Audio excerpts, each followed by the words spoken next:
Hello, everyone. Welcome back. I'm Sean Silkoff, technology reporter with the Globe and Mail, and I'm pleased to be moderating the next discussion. Exciting one. I'm going to be speaking with Raquel Urtazan, who's the founder of Wabi, which is an artificial intelligence company building the next generation of self-driving technology. Raquel is one of Canada's foremost experts and pioneers in autonomous vehicle technology.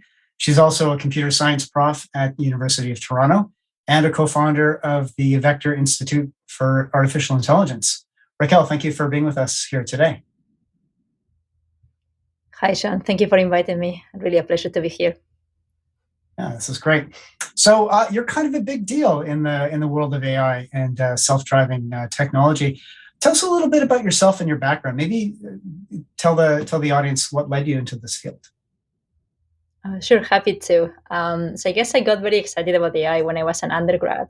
And then it was clear that I wanted to dedicate my life to be working in this field. Did a PhD in Switzerland, moved to the States from there where I became a professor. And then in 2013, I decided to move to Canada, where, it's a great place to be, I guess. And if you're excited about AI research, this was really the place to be at the time.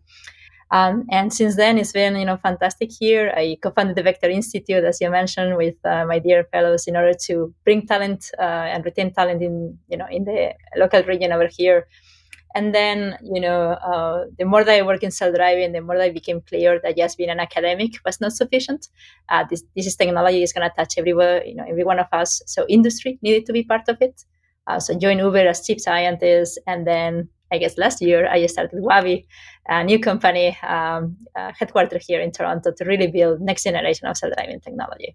So that's my, I guess, 2 minutes version of my life. Well, I remember when you joined Uber, that was an era where all of the top scientists seemed to be going to work for American companies or foreign companies, and that became sort of part of the overwhelming narrative about, gosh, what was happening to our AI ecosystem. So it was very interesting to see when Uber sort of got out of the autonomous vehicle business. You'd been the chief scientist there, sold that business to Aurora Innovation, and it's interesting now to see both of them investing in Wabi. So tell us a little bit about Wabi and the work that you're doing now. Yeah, with pleasure. So Wabi is, the culmination of my 20 years, I guess, career in AI and more than 10 in self-driving. And, it's been, incredible since the get-go where, we raised one of the largest Series A in Canada with $100 million just this June. And what we are building really is differentiated technology compared to what, all other competitors are doing. So really taking a fresh approach, an AI-centric approach to solving this problem. And the reason why is that we've seen, a lot of progress in the field, but commercialization is elusive, right? We don't see self-driving vehicles everywhere. So I believe that, we need something different. And this is the reason why I created Wabi, to really develop and deploy that technology.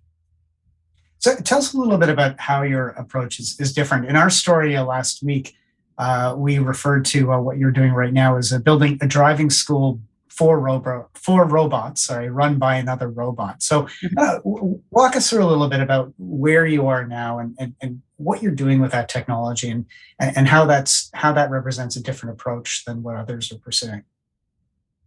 Yeah. So if you look at the industry, there is, the typical approach that you will see is a very hand-engineered approach, where it's going to be extremely difficult to impossible to really be able to build technology that scales and generalizes to all the difficult situations that might arise as you are, driving in the road. And the reason why is that there is many things that can happen, and most of them actually happen very rarely.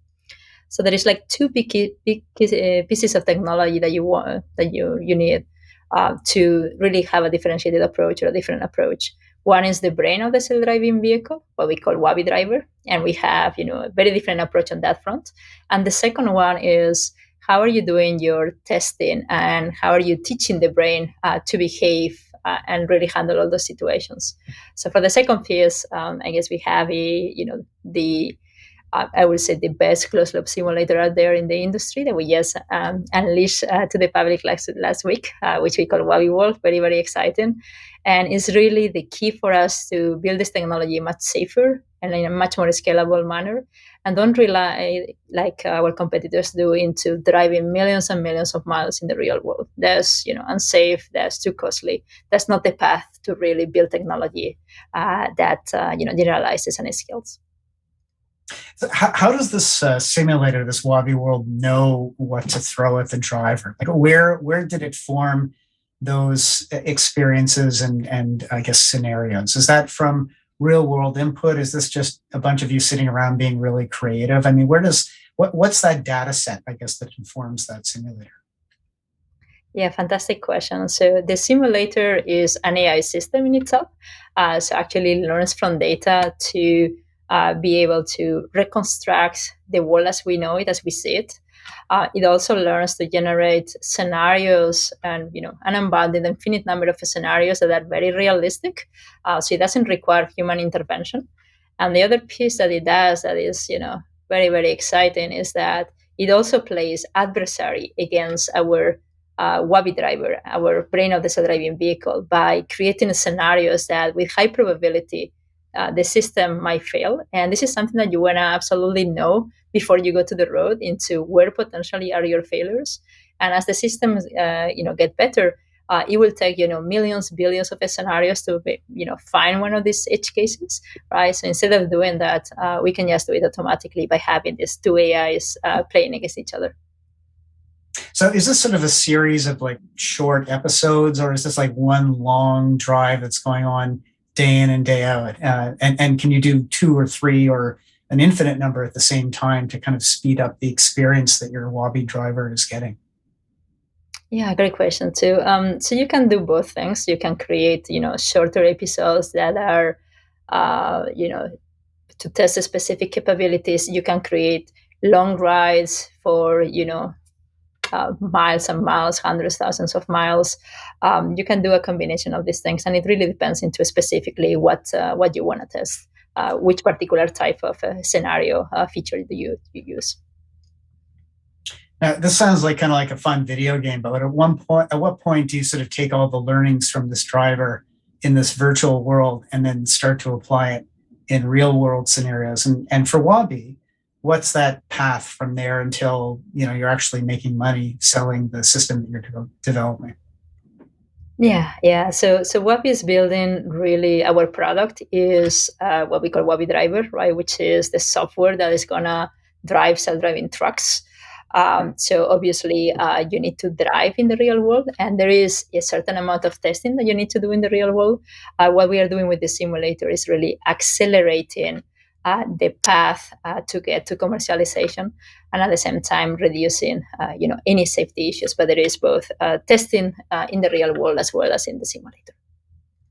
Okay, so when do you think we could see a Wabi-driven vehicle out in the real world? Is that 5 years from now, 10 years, 20 years, 30 years, tomorrow? No, very soon, Sean. Very, very soon.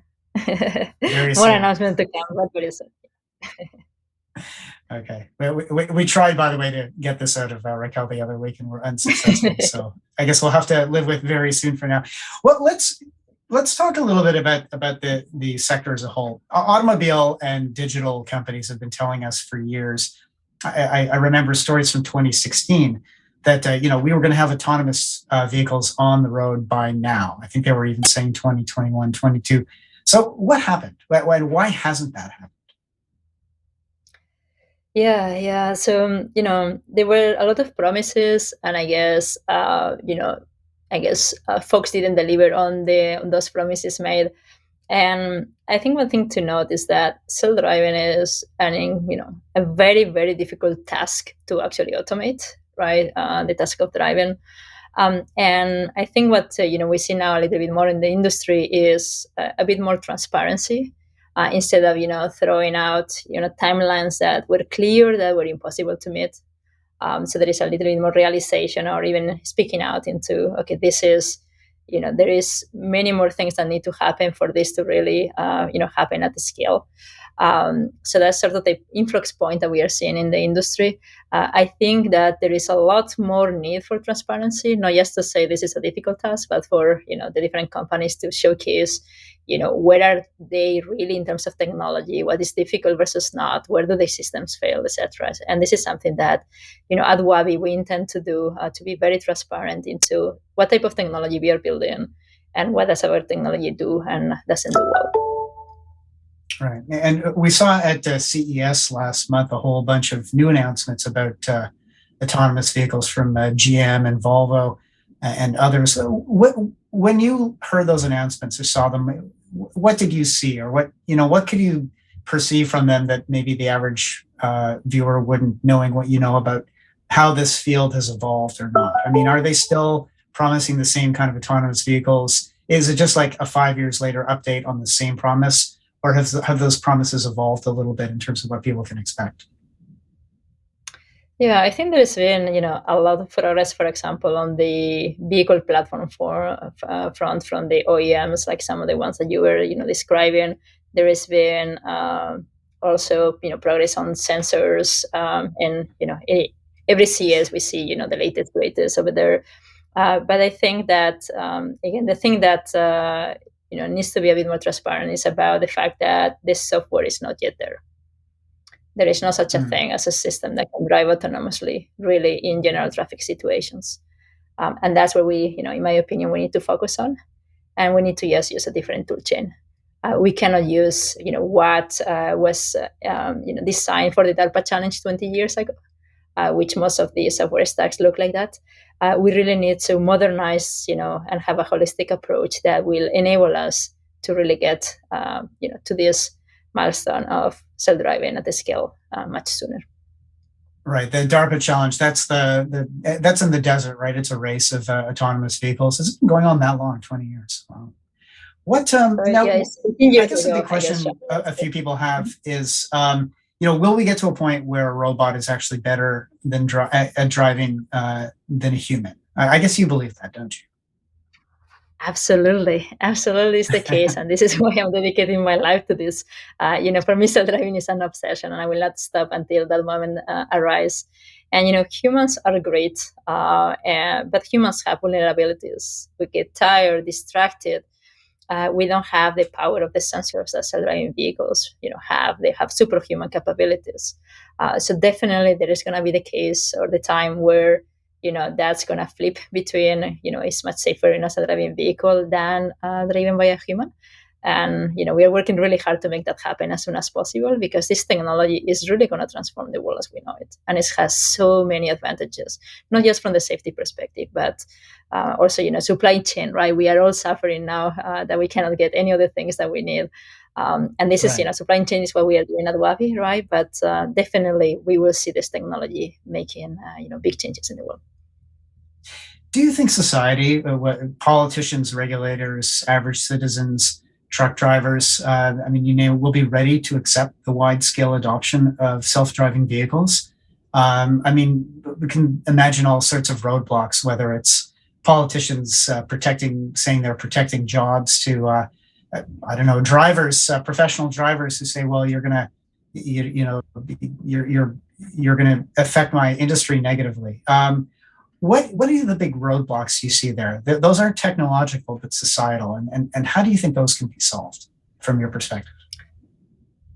Yeah. So technology is not everything, right? Although as a technologist, I love technology. There is many more things than that for a product to be successful. And I think that, we need a lot of open dialogue. And with respect to, for example, regulators, we need to educate the general public into what this technology is and why it's a good thing.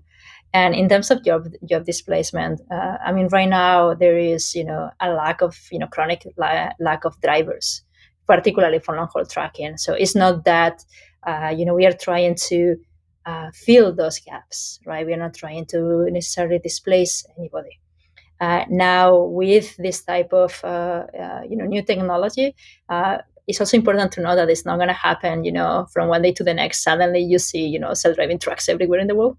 So that there is going to be a period of penetration, and that period is going to be pretty large. So we will see, I think, that there will be changes in terms of the type of jobs that potentially truck drivers do.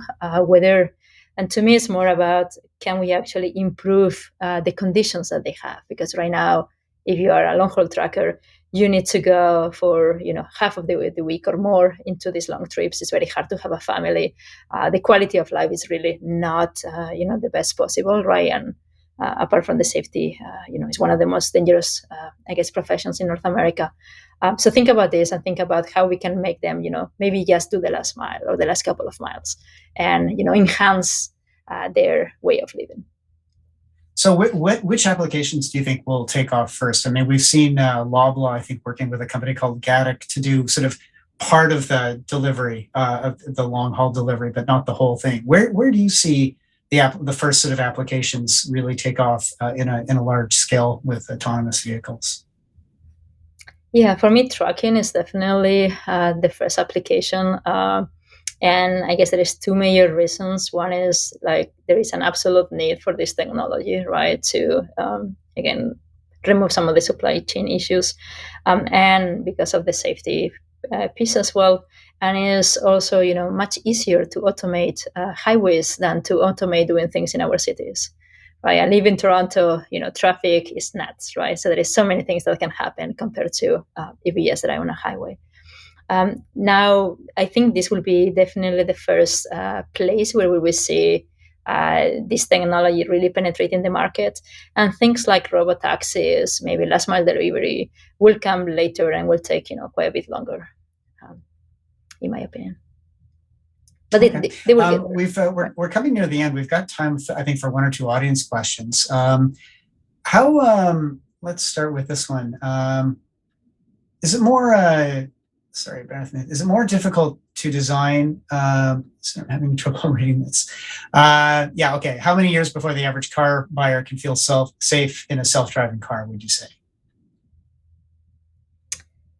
I guess the question is whether that will be the model versus having a fleet that you just call, right? I think, I probably tend towards the second and the first, right? But in terms of, if you look at, level 5, which is basically what the question is about, is where you can drive everywhere in all conditions, etc., is so much harder than level 4, which is what we're trying to do, which is where you design when you operate and in which geography. So yeah, through level 5 will be a very long time. Okay. Here's another audience question. Is it more difficult to design a self-driving vehicle that makes rational decisions when you know that there are still human drivers out there that make irrational decisions? Fantastic question. If everybody was a robot, this will be solved. But not everybody is a robot. We are humans. And it's not just about drivers. There is many other actors that actually are part of the environment that interact with vehicles, etc. So, dealing with humans is extremely important. It has to be part of the solution. So definitely it's much harder, but at the same time, it is important that we do that now. Okay. And I understand that some self-driving systems have had challenges with things like bikers or I think people wearing yellow vests. Has your system sort of solved for that, or have those issues have systems that are working on this moved on from that issue, or is that still a problem? Yeah, interesting. Yellow vest. I don't know which system has problem with yellow vest. I haven't heard this one before, but I think every system has potentially, since the solution is not yet there, right? So every system has its own vulnerabilities, and to me, it's about how we can make the automation around so that you can instantly know your vulnerabilities and improve your system. Right, and that's part of the solution that Wabi is all about with simulation, for example. So is how can we remove all those vulnerabilities and really know exactly what they are in the first place. Okay. We're coming to the end. I just want to add one last question, and that's we had this era where a lot of AI talent was hired away by the big companies. We're now at this state where companies like yours have gone public, or not public, but have started out on your own to be Canadian-based standalone companies. what do you foresee for the AI ecosystem in a nutshell in Toronto, in Canada, that now has these very promising startups? Do you think they're just going to get hoovered up by the big American companies, or do you think we're going to have a standalone industry that can grow and flourish here? Yeah, fantastic question. I hope that we will really have a flourish ecosystem. We have everything in place. We just need to make sure that we execute on it. I think, when I arrived to Toronto 8 years ago, the ecosystem was very different. And the last 5 years has, exponentially changed so vastly, right? And part of this was actually due to the fact that many US companies came here and then suddenly became a hub and everybody wanted to come or stay. So that created that part of the ecosystem. And now we need to deliver with the local companies and really make a lot of startups, scale ups, etc., and then really make sure that we are the leaders in this next generation technology. And I can't wait to see what Wabi is going to do on that front. Okay, well, thanks. That's we're going to have to leave it there. That's all the time we have. Thanks so much for joining us today, Raquel. I'd like to now hand things off to Mark Richardson to moderate the next discussion. Thanks, everyone. Hey, thanks, Sean. Appreciate it. Thank you, Raquel, too. My name is Mark Richardson. I'm a freelance writer for Globe Drive, and I'm pleased to be here so that we can continue this discussion on autonomous vehicles. I have two guests today who will provide a few more insights on self-driving vehicles and where we're headed. The first guest is Amir Kajapur. He's a professor with the Department of Mechanical and Mechatronics Engineering at the University of Waterloo. And we're also pleased to have Shirin Abdelhamid, the Senior Strategy Manager of Connected and Autonomous Vehicle Services with TELUS. And thank you both for being here today. Can we start with some questions? Thank you so much, Mark, for having us. Yeah, go ahead. You're welcome. Amir, are you there? Amir, are you there? Yes, I am. Sorry, my mic was muted. That's okay. It's a Zoom thing. It's it's a 2022 thing. That's okay. I wanted to ask you first, actually, Amir. Raquel was just speaking about level 5s and level 3s and all of that stuff. For those of our audience who aren't familiar with these various levels of autonomous driving, can you just quickly walk us through them? What do they mean? If you go with SAE standard, there are 5 levels from 0 to 5. 0 means mostly warning system. Number 1 means, again, that we have some action from the vehicle. Number 2 means that, yes, the driver has to be in all full control. However, sometimes the vehicle can take the speed control or sometimes steering control. And then level 3 means that, yes, the vehicle, it can drive by itself, both on the gas pedal and steering. However, the driver should be ready as soon as, again, the vehicle passes the control to the driver. And then the level 4 means that, yes, the vehicle can operate in certain condition by itself. There is no need for any driver. And level 5 means that the vehicle can drive by itself and no steering needed and in any condition. So at the moment here in Canada, what are the majority of vehicles out on the road? Are they level 1, level 2, level nothing, level what? Obviously, level 2 is the maximum that we have now. We have some limited trials on level 4, meaning that the trial the cities are doing with some autonomous shuttles that the vehicle can operate without any driver on a very limited speed control environment. But what is available to public is all level 2. Okay. In the previous presentation, Raquel said that we were still, it was going to take a fair bit longer to get to level 5.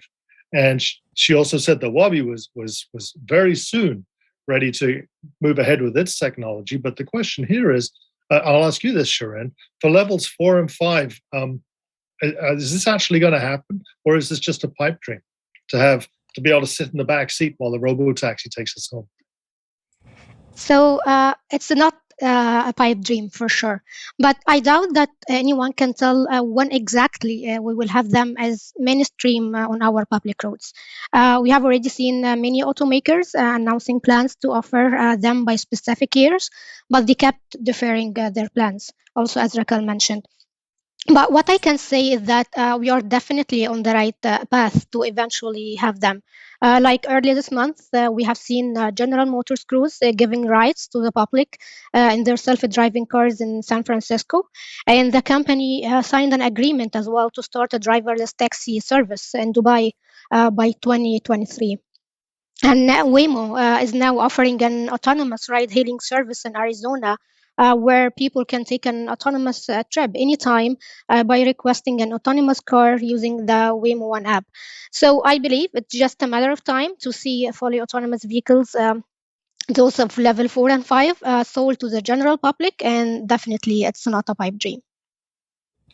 But those vehicles that you were just speaking of in Arizona and in California, are they in very fixed areas, very mapped down regions? Some of them, but they are mostly teleoperated, what we call teleoperated. So they are remotely monitoring, like if they do not have a safety driver on board, they will have this safety driver even in a remote location, monitoring them all the time, making sure nothing goes out with them. But yeah, some of them, as I said, they are in very limited areas, and some of them are open to just like go in the city because it's a driver, it's a taxi, it's a robo taxi, so it cannot be Right. limited by trips, but again it is monitored. Okay, Amir, what do you think? Do you see yourself in your lifetime being able to go to a dealership and buying yourself a car that will drive you home in an evening? Well, if we are defining the full autonomous vehicle as a vehicle that can go anywhere in any dynamic environment, in any weather condition, no, I don't see it in my lifetime. I don't think that we are way, way behind. It's good to obviously be ambitious on this, and we always tend to be way ahead in terms of our imagination, in terms of what the technology can do. But again, where we are and what we can do is different story. I don't think that the complexity that exists in driving a vehicle in any condition, in any weather, lighting condition, and also in any dynamic urban situation, we are there, that our brain can handle everything and be able to do what a human can do. I think when we drive in those complex scenarios, we use a huge portion of our brain, and we do a cross-referencing from different learning that we have in our life in order to make that decision, and then thinking that we are there, and in 10 years or so a machine can do what a human can do in driving in any condition. At least I don't see. You're not that old, though. We've always been talking about vehicles being able to do that within 10 years. It's always been 10 years from now. Do you think that it's going to just be 30, 40, 50 years, that it may never happen? Again, 10 years is a magic word, I guess, it's used for any new technology. Yeah, right. And I think if you go back to 20 years ago when it was about additive manufacturing, and then we were thinking that we can 3D print our food all the way to a piano or a violin or something. But you have to think about the technology has some limits, and we need to have some other breakthroughs in order to be able to get there. Again, replicating the brain is not that easy, and I'm sure that we are way, way far from there. I can't give any number, but I don't think that as you mentioned, whether I can go to a dealer and say, oh, I need a car, and that car can take me anywhere I want, I don't see it in my lifetime. No. Okay. Well, one of the important things, of course, is the network for vehicles to be able to talk to each other, and for vehicle to infrastructure, and infrastructure to vehicle, for everybody to talk together and know what's going on the road in order to have safe vehicles. Now we're coming into 5G. We're in 4G. We've gotten rid of 3G. We're moving into 5G. Shirin, can you tell me, is 5G going to be enough for us to be able to operate vehicles autonomously on our roads? I actually say yes, Mark, and I see Good. 5G is the key, and missing puzzle piece for having fully autonomous vehicles. Because as you said, connectivity will allow vehicles to communicate with one another, with pedestrians, and with the infrastructure. So, of course, this improves safety and the driving experience. And 5G in particular will significantly reduce communication latency and increase reliability compared to other communication technologies. So, this will bring a lot of new use cases to the safety layers of autonomous vehicles, such as trajectory sharing, sensor sharing, real-time traffic and HD map updates, coordinated driving, and much, much more. And even if we use MEC, mobile edge computing, with 5G, MEC will ensure that the data can be processed even faster in the network. And 5G as well, like as I mentioned in the previous question, some of these vehicles are teleoperated. So this teleoperation or remote monitoring or control functionality cannot even happen without having a uh, type of network that's like have ultra low latency, ultra high reliability, and capacity more than any other types of network that's existed before 5G. So, to summarize, yes, I see that 5G is the key to facilitate autonomy for vehicles. And through my work at TELUS, I'm very glad to see that OEMs and mobility providers have already started to realize that and reach out to us as a telco to partner on 5G and make offerings for their vehicles. And we already partnered with General Motors to connect GM's vehicles to our 5G network and offer more efficient, safer, and faster connected services to their customers. And more partnerships in this space are in the making. Well, let me ask. Go back to Amir. Thank you for that, Sharon. But Amir, sorry, I asked you about going into a dealership and buying yourself a private car, but I know that at the University of Waterloo, you've been working on the Watana bus as a solution for public transit. Do you think that public transit is where we should be concentrating our AI efforts, our autonomous driving efforts, rather than trying to have a robo-taxi? Absolutely. Again, please don't take my comment as a negative one. What I said is that it's a very general vehicle working like a human. But getting into level 4 or level 5 on restricted area, on known area, on application like a specific, again, path for public transportation in resorts, in many areas, that is happening and is going to happen. The project that I have at Waterloo, the Tana bus, is a shuttle bus that is going to serve our students, goes around the ring road, 2.7 kilometers. And yes, that is going to be a level 4. We are getting the plate and permission and other thing to use it as a service. And I'm hoping that we turn that into a platform for cities to understand and see how an autonomous bus can serve the public transportation. We do use, again, 5G, and I think going back to the previous question that you had, yes, having the right information in right time, that is going to be the key. We are currently using 5G here on campus through Rogers, and we use the remote takeover, the safety checking, and many other things, and some other new projects that we have is to use infrastructure sensors in order to operate a fleet of these vehicles, whether that is indoor or outdoor, instead of having each vehicle equipped with expensive sensors. Then we can have a fleet of them using stationary sensor that could be mounted on light posts. And one of the projects that I have is to instrument a portion of our North campus with these sensors, and then using the sensors and communication and 5G communication in order to drive and control a fleet of these vehicles. So these things are happening, right? But is that a very general 4G or 4 or 5 level for any application? No. But they definitely can be used in a specific applications. But we're looking here at the alternative to the human brain for being able to drive a vehicle. And if we're going to bring in a lot of autonomous buses and trains and the like, and I was thinking maybe the city of Toronto might have the whole transit system as autonomous within 20 years or so. all that actually does is get rid of a load of bus drivers and train drivers and put a lot of people out of work. Is there really an advantage to having an autonomous system rather than a real driver behind the wheel? I'll ask you that one first, please. Well, if the question is to me, I'd rather not to generalize it and push it that way, that we are going to completely replace the whole public transportation with autonomous vehicle. No, I don't think that is going to happen, because in some cases that is extremely, again, difficult. But considering this for specific, again, streets or routes, that's a possibility.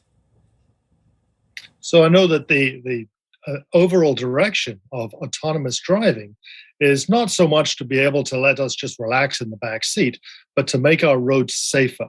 And Amir, and then I'll ask you, Sharan, do you think that autonomous driving is actually going to make our roads safer, or is there going to be a short-term period in the meantime in which they're actually going to be more dangerous? They're actually doing... Sorry, go ahead. That's okay. Okay, Sharan, I'll ask you the question first, if you don't mind. Okay, sure. Thank you. So the thing is that the main objective of autonomous vehicles is basically to improve safety on roads by eliminating the human error. So if they do not do that, and they result in increasing fatalities on roads, no one will allow them on our roads. And speaking of like the transition periods until like we have these 100% reliable vehicles, so it is all about how we are having backup systems that can take over if something happens.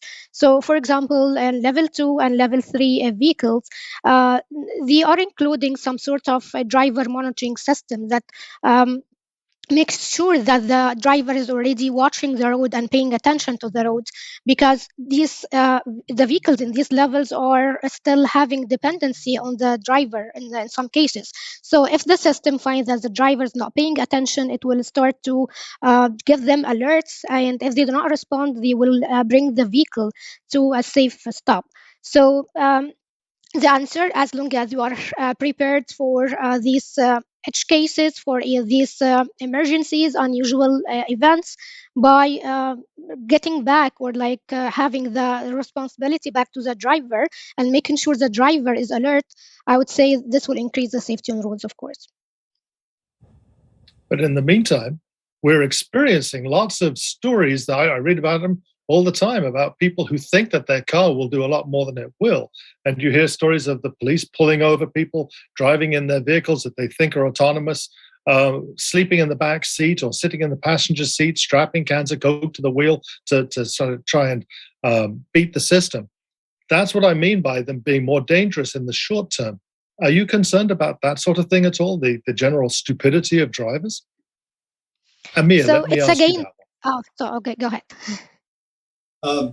I think we have to remember that whatever, again, is in the market for public use is level 2, meaning that, yes, the driver is in full control. So if you want to abuse the control or not using it the way that it is, yes, those things are going to happen. However, if we look at level 2 that we now have, there is a huge improvement in the safety of vehicles. I was just reading a new report from U.S. Safety Office that the addition of collision warning system, the addition of blind spot system, the addition of driver awareness system has and is improving the safety and reducing the collision and traffic accidents by about 60%. So the whole concept of autonomous driving, even at level 2, is helping to reduce the accidents. What you are referring to is not using the system properly, going back to the back seat and then assuming that the vehicle can drive. No, it can't, right? Okay. Well, the other issue, of course, is cyber terrorism, hackers. You have a system like this, there's going to be somebody who wants to try and beat it and just disrupt it for whatever reason. And Sharan, I'll ask you this question. Are we going to be sufficiently protected with our security against hackers being able to get into our cars and drive us off the edge of cliffs? So let's admit that cybersecurity is a big issue, and it's not something that's only tied to autonomous vehicles. We have already seen cases of vehicles hacked while they have drivers on board. But the good thing is that this is now cybersecurity is one of the top priorities that the automotive and mobility industry is focusing on because they realized how critical it is. And actually, it's not only the industry. So I see also some governments or most of the governments have been investing a lot in automotive cybersecurity R&D and developing guidelines and best practice for that.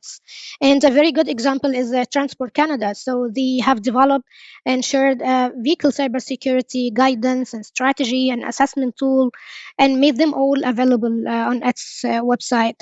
And also they awarded, I think, about $1 million contract to A-Script to develop a Canadian security credential management system for connected vehicles.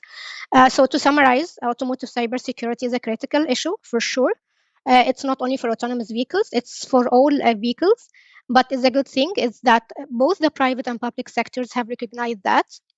And one more good thing is that one of the added benefits of connecting vehicles using 5G is the increased level of cybersecurity because during the 5G standard development process, cybersecurity was a key priority to make sure that 5G offers a higher level of cybersecurity than the other connectivity solutions. Good point. Thank you very much, Sharon. And thank you, Amir. I would like to talk with you more about this. And perhaps, the Globe will be following up this sort of subject in future issues. But in the meantime, I have to say thank you very much for an excellent conversation. And I will hand over to my colleague, Matt Bubbers, for the next presentation. Thanks. Thank you. Thank you so much. Thank you, Mark. And hi, everyone. I'm Matt Bubbers, freelance columnist for Globe Drive, and I'm pleased to be here to moderate what I think might just be the most vital panel of the day, and that's on Canada's supersized vehicle fleet. So if you've been outside in the last, decade, you've probably noticed that two things are going on. The first is that Canadians keep buying larger and larger vehicles, SUVs and pickup trucks, instead of sedans and hatchbacks. And the second thing is those SUVs and pickups we're buying keep getting bigger with every year. So that trend, though, butts up against a growing awareness of the need to reduce vehicle emissions and also make roads safer for everyone, pedestrians, cyclists, all road users. We have a great bunch of speakers to talk to this issue. First, I'll introduce Blake Schaefer, assistant professor with the Department of Economics in the School of Public Policy with the University of Calgary. Next up, we have Laura Zanchin, principal and executive vice president of the Zanchin Automotive Group. We also have Jody Lai, editor-in-chief of Auto Trader Canada. And last but not least, we have Peter Hedges, national sector leader of Automotive with KPMG in Canada. Hi, everyone. Thanks for being here. I'll just go ahead and jump right into these questions. And Jody, let me start with you. Being at Auto Trader, you've got a great view into the types of vehicles that people are searching for, what they're buying. What does your data show you in regards to this question about why people are choosing bigger vehicles? Hi, everyone. Thanks for having me, first of all.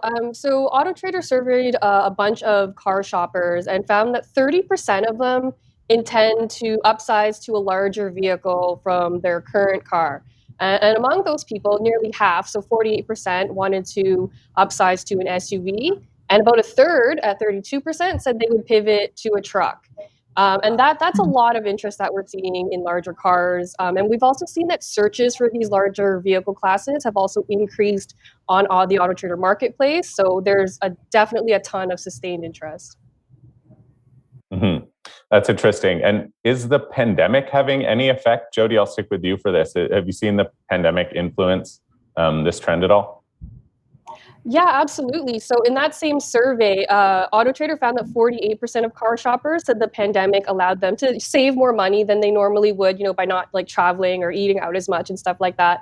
And among those people who were able to save more, 63% of them plan to use those extra savings to purchase their vehicle. And among those people, 34% said they planned to buy something more expensive than they had originally budgeted for. And that usually means something more luxurious, but more often than not, it means something bigger. Right. We've seen kind of that trend of spending more on things here at home in the pandemic. If you can't go out and spend, people are buying bigger and more fully loaded vehicles, right? Laura, let me bring you into this conversation. I mean, you kind of bring the dealer perspective, being with Zanchin Automotive Group. What are you seeing from your position kind of on the front lines here with regard to Canadians' interest in larger vehicles, over the last couple of decades even? Yeah, well, thank you as well for having me. And everything that Jody basically said, I see it in the store. I see it on our level. So we have 34 different stores across the GTA. And it's exactly, although Jody said it scientifically or statistically, that's basically what we see as well. Everybody wants the SUV. And if you ask me why that is, it's a funny thing. I mean, who would have ever thought that people would tend to gravitate towards more of an SUV as opposed to a sedan? It's the space inside. Does the pandemic have something to do with it? Perhaps it's the creature comforts, I think, that we all kind of are getting more and more used to. And we would prefer to have it even within our own vehicles. People always talk about these short rides in vehicles or it's going to be an autonomous world. But it's funny because when people come into the store, that's not what we see. We see people that love to drive, that want to feel comfortable in their cars, and they're willing to spend money for it. And so that's the trend that we're seeing right now. I'm curious, just one quick follow-up for you, Laura. When did you kind of notice that starting? I mean, when did you see people just totally ignoring the sedans on the lot and going straight for the SUVs? Can we kind of pick a start date? That's a great question. I'm going to say, maybe it started, it's hard to say when it exactly started. I'm going to say roughly 5 years. And, you have to also remember that just because the trend is SUV, it takes a long time for the manufacturer to get to the trend. So R&D has a lot to do with it, research and development. And people in the manufacturing end, they have their pulse on the market and they know where the trends are going to be. But at the same time, to actually produce the vehicle that somebody wants there is a lag time. But I would say, and perhaps Jody knows better, I would say around 5 years, 6 years. Right. Yeah, I know. I think I saw the latest numbers about vehicle sales from last year. And I think it's 83% of all vehicles sold in Canada last year, new vehicles, were either trucks or SUVs. So just a small percentage there being sedans, coupes, hatchbacks, convertibles, and everything else. So really, absolutely, trucks and SUVs are completely the norm right now. Blake, thanks for being here. Let me bring you into this. Given everything we've just heard from Jody and Laura, I wanted to kind of ask you about the big picture. So first, why do we care? Why should anybody care that vehicles are getting bigger? So what? And also, how does Canada's vehicle fleet compare to, in terms of size, to, say, that of the US or other countries? Sure. Well, first off, thanks for inviting me as well. I'm happy to be here. I took a look at IEA puts out a nice comparison of fuel efficiency of vehicle fleets across most of the OECD countries and a few others. And I always take note when Canada stands out, not near the top, but at the very top. So amongst all of these countries, about 30 countries, Canada has the biggest vehicle fleet by footprint. We're the second heaviest, only to the US. We're also the least fuel efficient per kilometer and the most grams of CO2 per kilometer. So it's, again, not, you would expect that Canada would be up there, but the fact that we're number one requires us to really take a closer look at it. In regards to the first half of your question, why should we even care about that? it really comes down to externalities, so costs we impose on others. So clearly the higher grams of CO2 per kilometer goes directly against our efforts to reduce emissions related to climate change. On the weight side of things, or bigger vehicles, heavier vehicles in particular, impose costs on others in that you're more likely in a collision for someone being hit by a bigger vehicle for them to die. So you want to avoid these heavy vehicles simply for the accident externalities that are imposed. Right. And that is such an enormous problem that I think often gets overlooked when we're talking about usually the fuel economy side of this, is that you're actually just bigger trucks and SUVs are more deadly to pedestrians and cyclists in a collision, which in a city like Toronto, where we have people going every which way on the streets, it's a real problem. Peter, let me bring you in and ask about profit, because you spoke about that earlier when we were talking, and I think it's very clear that everyone likes a bigger vehicle, bigger houses, bigger cars, bigger whatever is nice, but that's from the consumer side. But from the auto manufacturer side, what's their incentive to offer bigger products? What do they get out of it? Well, first of all, thank you for having me, Matt. If we look at the big 14 OEMs, by the big 14, I mean everyone from Volkswagen to Tata, they're all making positive profits before interest and tax, every single one of them, collectively about $187 billion worth.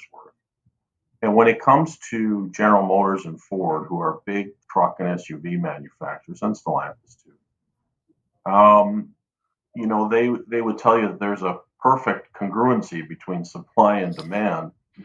People's trends and people's sort of consumer trends have changed towards bigger vehicles because I think they perceive there's a value proposition there. They're getting bigger, more steel per dollar, more room, more convenience, and the OEMs are making more dollar, more profitability. As an example, GM probably produces as a percentage of its sales a very significant portion of trucks and SUVs. They are down to very few sedans, and yet their profitability, their earnings before tax and interest in relation to its sales, is the same percentage as a premium brand like Mercedes. So they will tell you that their strategy is pretty good, and I think the shareholders will tell you that their strategy is pretty good too. And so, there is that congruency between, what people want to purchase and what manufacturers are incented to manufacture. And so there you have it. I think it's sort of a perfect set of circumstances. Right, absolutely. I mean, the bottom line is, car companies profit off selling bigger vehicles to consumers. There's just a higher profit margin there. Peter, I wanted to just kind of ask a follow-up, and it's about how this SUV boom that has really taken off in the last few years, like Laura said, but it goes back decades. And I wanted to ask you, Peter, whether this has anything to do with the way the CAFE, corporate average fuel economy regulations, were constructed. I mean, the idea was to lower emissions overall, but SUVs and pickup trucks got a less stringent standard than cars and hatchbacks. So can you comment on how that played into this ongoing trend towards larger vehicles?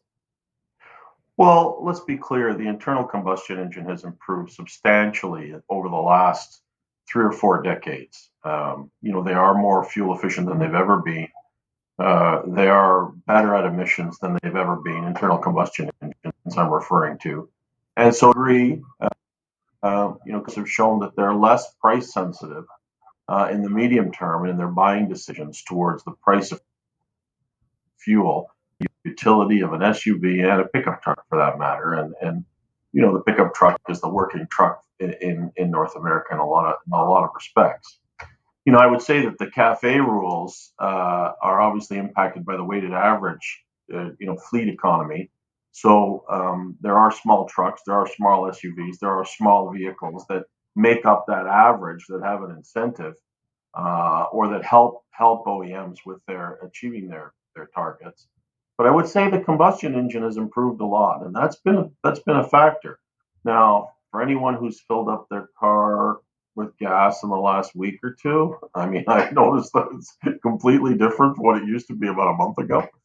And so, that sensitivity gets to be very, very acute right now. But for the most part, I think people have traded better and better fuel economy for bigger and bigger vehicles on the basis they feel it's kind of neutral. Right. Fair enough. Yeah. And I think, of course, the other side of that is that people didn't just wake up one day and decide they wanted SUVs. It was kind of a chicken and an egg thing. Automakers benefited, people liked them. And you brought up fuel economy there, and I'm seeing some questions from the audience come up about fuel economy, and we'll get to that in a little bit. I wanted to ask Jody, just firstly, we're talking about vehicles getting bigger, but like how much bigger are vehicles getting really? You get to test drive a lot of cars. Have you noticed vehicles getting bigger with every generation, and kind of how much? Can you give us a sense? Yeah, definitely. I live in an older condo, and a lot of the SUVs and trucks that I get to drive these days are literally too tall and too wide to fit into the garage. And this is something that a lot of people they don't think about when test driving a new vehicle. Like, will it actually fit where I need to park it? And so in a lot of ways, the infrastructure just hasn't caught up to how large these vehicles are. Yeah, absolutely. I feel the same way. I mean, I have a little driveway in front of my place where I park cars, and increasingly they're just sticking out over the curb. They don't fit into that front driveway anymore. So, and I'm sure a lot of other people are in that situation. You've also noticed maybe going into a public parking garage, you're parking between two enormous trucks, and they're taking up the whole space with just a little bit of room on either side. But getting back to the fuel economy question, Laura, I wanted to ask you, I mean, yeah, fuel prices are at, I think, at or near record highs right now. So maybe it's a little bit too soon to see the effect of that on your business. But in general, is fuel economy something people are concerned about or thinking about when they're coming in to look at all-wheel drive SUVs? Yes, they definitely are. And the interesting part is the engines in the cars are getting smaller. So although the size of the vehicles are bigger, their engines are smaller. So what that means in layman's terms, because God only knows I'm not a technician at all, turbo, 4-cylinder engines, it all equates to more fuel efficiency, even though the size of the vehicle is much bigger. Because, I don't know, 8 years ago, perhaps, you had to have a big 6-cylinder, hefty driving car to really get that power. Now that's not the case. You have a 4-cylinder with turbo, 1.5 to 2.5 liter engine, and you can get that same amount of power. And that all, again, equates to fuel economy and fuel efficiency. And that's what I would say the average consumer would want. So it kind of helps bridge the gap between the two. Right, absolutely. I mean, that makes a lot of sense. Blake, I want to ask you, sticking with fuel economy, because you're I think it's a 29 piece you wrote, talks about how in Canada, part of the reason we have such a large and gas guzzling vehicle fleet here is that it's actually cheaper to own those types of vehicles in Canada than it is in a lot of the rest of the world. Can you explain why that is briefly? Like, why are these vehicles, or how much are these vehicles cheaper to own here than elsewhere? Sure, and I'm probably going to get some shoes thrown at me through the screen here for saying this, but I mean, simply put, it's cheap gas. Doesn't feel that way right now, that's for sure. But on a world scale, if you were to plot the fuel economy of vehicle fleets by country against the average gasoline price, there's a direct relationship there. And we are among the cheaper nations for gas. The US is cheaper than us, but we're right near them, especially when you compare it to our European counterparts. And so the impetus for, looking for fuel economy hasn't tended to be as important as other values that people ascribe to the car. That changes, of course. Like right now, as Laura just said, when people are shopping for cars with gasoline prices in the headlines, it becomes more at the forefront of their thoughts. And so they think about it a bit more. There's been a lot of studies in terms of myopia that buyers have in terms of internalizing those future gas prices. I mean, we have a carbon tax. It's going to raise gasoline prices over time. But people heavily discount those operating cost savings when they make their purchase decisions, to the tune of to save about $1 in operating costs in the future. And taking that as present value, so taking it to today's dollars, people are only willing to spend about 25 cents extra to save that dollar. Mm-hmm. So we really heavily discount a rising gas price. The other thing we don't have here in terms of bigger vehicles that is in other countries is registration fees or upfront taxes on the purchase of vehicles that are a function of fuel economy or even weight. These are things you see in places like France, where your registration fee differs based on the weight of the vehicle or the fuel economy or the CO2 emissions. And that brings that decision right up front into the purchase decision. So it's a bit more salient for folks. Yeah, absolutely. That's so interesting. And I think that does touch on some of the audience comments there about the way we regulate and tax new vehicles in this country. Peter, I wanted to ask you, from your point of view, analyzing the market, do you think that, historically, have high gas prices meant we buy smaller vehicles? I mean, I'm thinking back to the 70s when, someone pointed out from the audience, vehicles were enormous back then and gas prices shot up. That obviously created a decade or more of small vehicles, which we've kind of been returning to big vehicles since then. But in general, what do gas prices do to vehicle size? Well, there's no doubt. I mean, you cited the 1972 oil crisis, and that saw the introduction and really the start of the dominance of companies like Honda and Toyota, where they were producing small fuel efficient vehicles that captured the imagination of North America and really changed the auto industry forever. I think in the near term people do think about it, and I think more than anything they think about gas shortage than the gas price, because that was really a factor in 72, if you recall.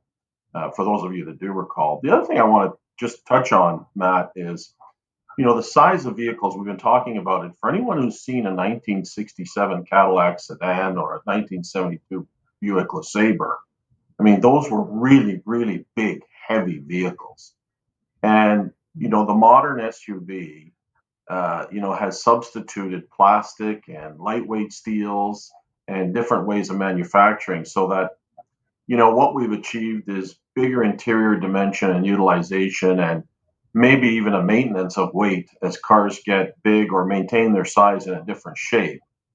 And again, with improving engine technology, smaller engines, more efficient engines, and the audience, I'm sure, is very much aware that even as engines get smaller, horsepower hasn't really suffered. So performance and fuel economy have kind of, again, gotten into the purchasing decision and really made it extremely viable and attractive for families and everybody else, to purchase SUVs because it suits their lifestyle and their consumer preference.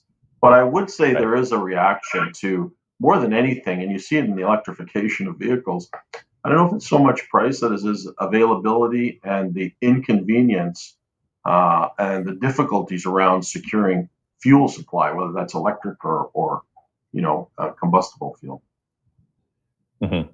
Right. I mean, I feel like I have to point out here also that absolutely individual vehicles are so much more fuel efficient than those huge like lead sleds were back in the 60s and 70s, early 70s. But despite that, because of this ongoing trend towards bigger vehicles, kind of since that low point in the 70s, we actually have Canada has failed to do the one thing that all of this regulation is supposed to do. We failed to actually reduce overall greenhouse gas emissions from the passenger vehicle sector. So despite the fact, individual vehicles are more efficient, the overall passenger vehicles are polluting more than they have been in the past. But let me talk briefly about safety. I mean, I want to ask, let me ask Laura. I'm curious, from a dealership's point of view, is there any incentive to get people into larger vehicles? I mean,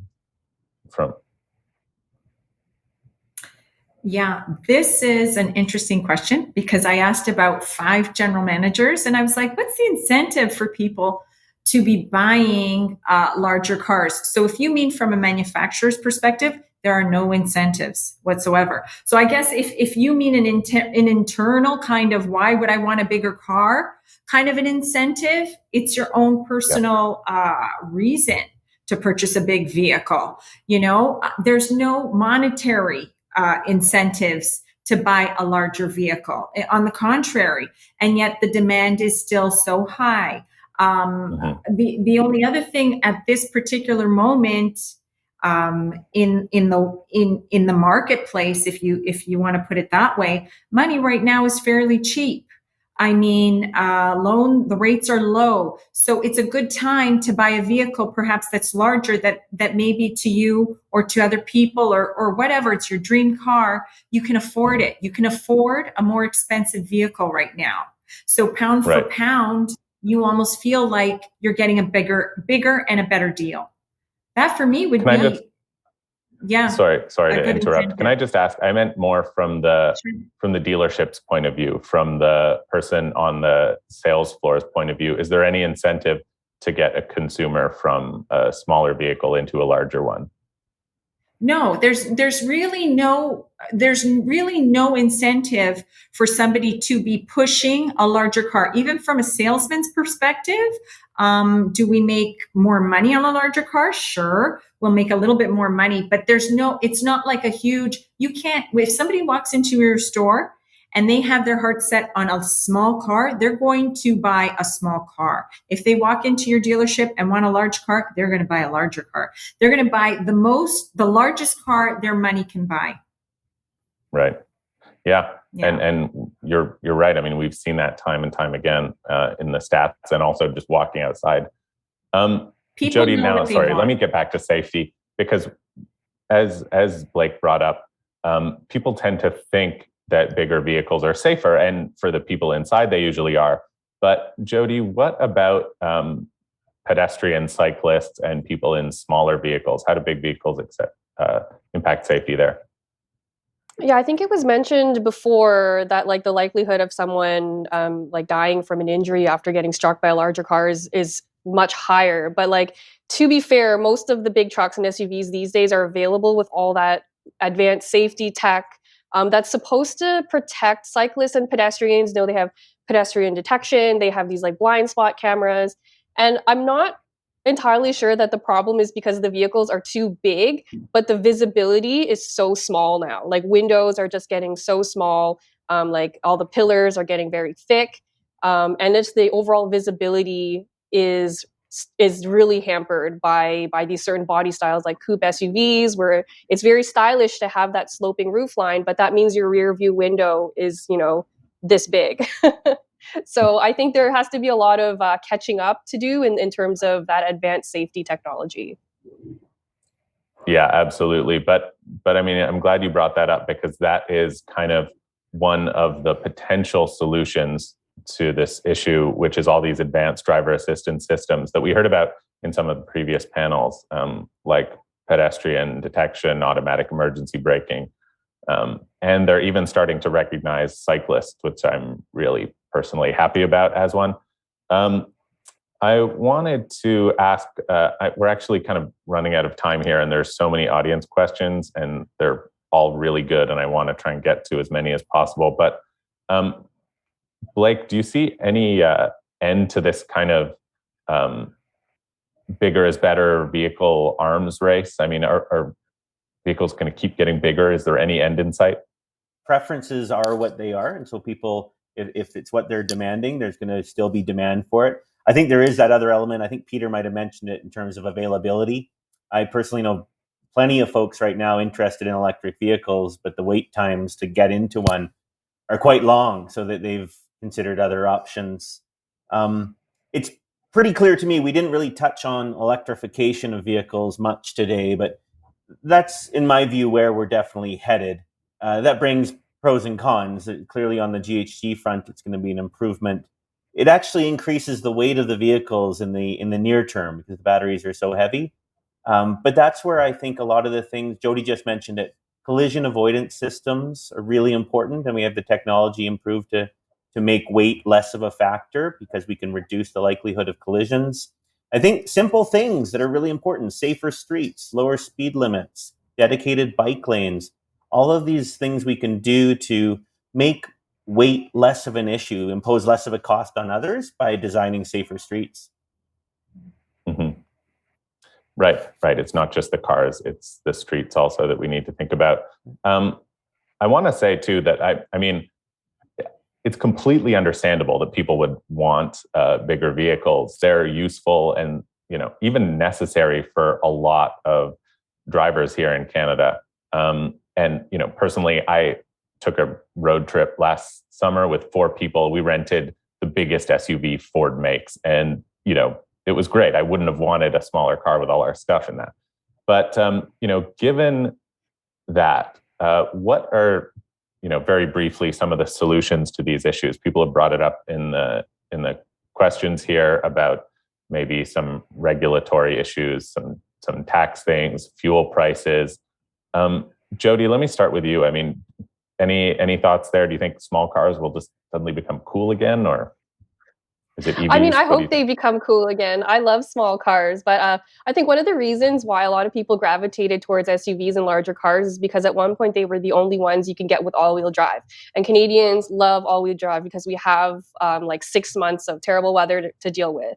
And so I think some automakers have been trying to play around with adding all-wheel drive on their non-SUV vehicles. So adding all-wheel drive onto like sedans or, compact hatchbacks.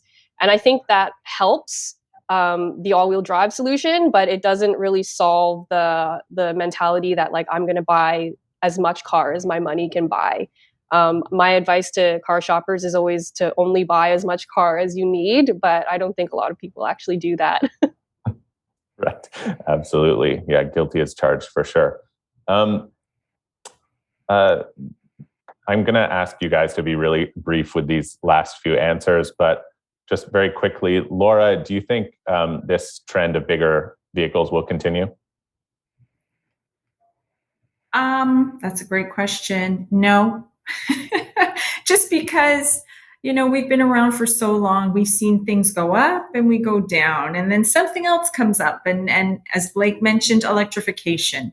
So I wouldn't be surprised if we go back to smaller. I'm going to be honest, but if it's going to be smaller, it will have to be a different type of smaller. So perhaps it'll be a smaller type of SUV. I think we have gotten used to certain things that an SUV does for us, accessibility, height, and things like that. We like that. We've gotten kind of used to it. Most consumers have. I think they like that as opposed to a sedan.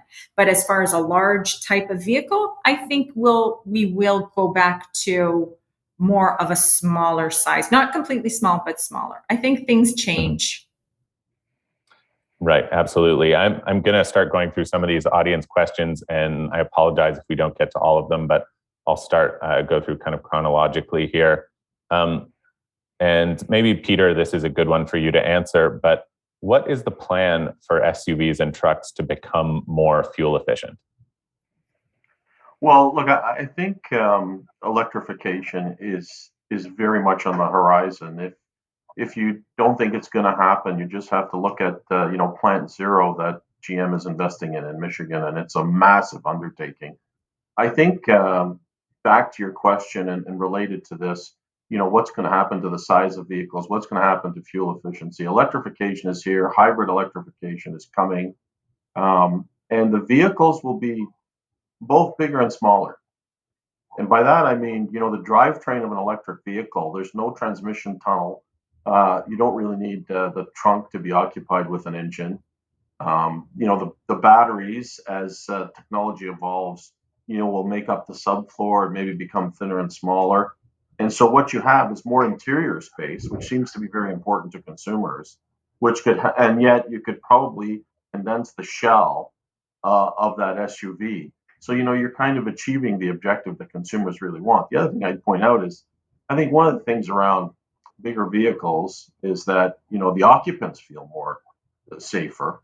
And I think with technology around, pedestrian awareness, anti-collision technology, all the automated driving technology that we've had, I think a lot of that has gone to make cars safer. Fatalities per thousand have gone down. So in fairness, there's a lot of good things that have happened to the industry. But specifically to that question, I think, internal combustion technology is on a halt. I don't think there's going to be a substantial amount of investment, capital dollars spent by the OEMs. As a matter of fact, most of the major manufacturers have announced that. So that it's going to have to come through lightweighting, number one, and number two, electrification or alternate fuel. Right, absolutely. And for everybody out there, 2022 is going to be a breakthrough year for EV sales. A lot of experts in the industry are saying I counted more than 20 new EVs coming to market, and almost all of those are either SUVs, and then there's one electric pickup, one or two coming this year as well. Another audience question that maybe, Blake, this is a policy question that I'll get you to answer. What about how governments regulate and tax smaller vehicles versus larger ones? I guess the person's wondering if there's any potential policy fix there. Yeah, it's a potential. I wrote a piece on that in Nature earlier this year where, you look at some other countries and they do directly tax weight up front. They typically set a baseline, so the smaller vehicle receives a rebate and the heavier one actually pays to try to recognize it. So you can have that policy pull on demand. The other thing, though, from a policy lever you can do, it's a little less about regulation, but that the research push. So Peter just mentioned, and I'm a big believer in this, is that with the movement to EVs, you've really changed the possibility set for vehicles, and it really comes down to lightweighting and a real big focus on the battery. That's where the big weight difference is. So if you can have a big R&D push into lightweight batteries, solid state, even structural batteries, where the battery is the frame itself, all of these are possibilities that are going to make vehicles lighter while retaining a lot of the qualities that people are looking for. Mm-hmm. Absolutely. Laura, I wanted to ask you this. There's a question here about some vehicle safety features. The question is wondering whether the addition of new crash safety features, better crash test performance, better rollover performance, new high-tech sensors, is one of the reasons that vehicles have gotten bigger, just because you're putting a lot more stuff in them and making the structures safer. Does that lead to bigger vehicles too? 100%. Yeah, that's only logical, right? I mean, of course, aside from, you also have to remember that all of these sensors and everything, all of the technology that you're putting into the vehicles, that requires space too within the vehicles. So that adds to the size of the vehicle as well, right? It's not just the frame or the thicker door or anything like that. It's all of the new technology that we have in it. It's not just a little microchip. The microchip might be the source of what's sourcing out everything, but like there's things that go into these vehicles that take up space. So, right.